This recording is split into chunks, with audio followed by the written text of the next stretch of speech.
This is the restored Church of Jesus Christ of Latter-day Saints through Joseph Smith, who was the first prophet of the Restoration. As Jesus Christ said, no man entered unto heaven except through baptism. So the temples is an opportunity for people that have died, that have not had an opportunity to be able to then get baptized, to be able to have that baptism done on their behalf. In proxy is the word that we use. The temple is literally for us a house of the Lord, a place where we can learn and make covenants with Him, a special place of holiness and sacredness to us.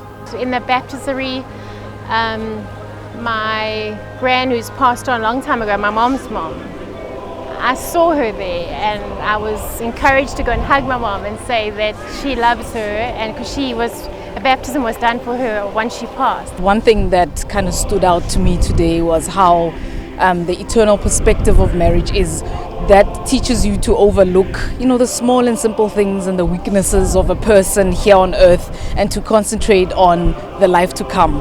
When we come to the temple, even when we have challenges and problems of the world, we come here and we receive direction and we receive blessings, and we can overcome these challenges as we come to the temple.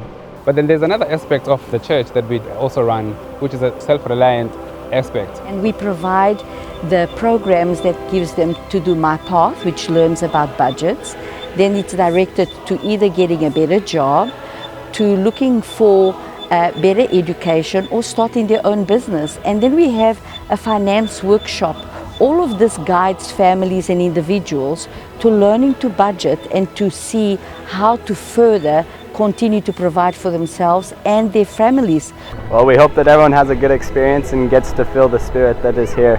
If they're members, that they may be able to have the chance to come, and if they're not members yet, that they may be able to get the chance to hear the message, especially about temples and eternal families. We now have a campus in South Africa.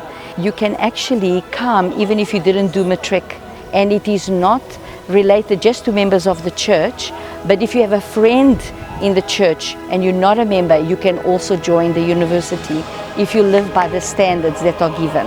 I would really like to encourage our Nguni family to come through and have a look and see what is it that is being done in the temple. So we appreciate this opportunity that we've been given as Durban, as KZN, to have a temple in our midst, to be able to process our families, to be able to be together in the next life together again.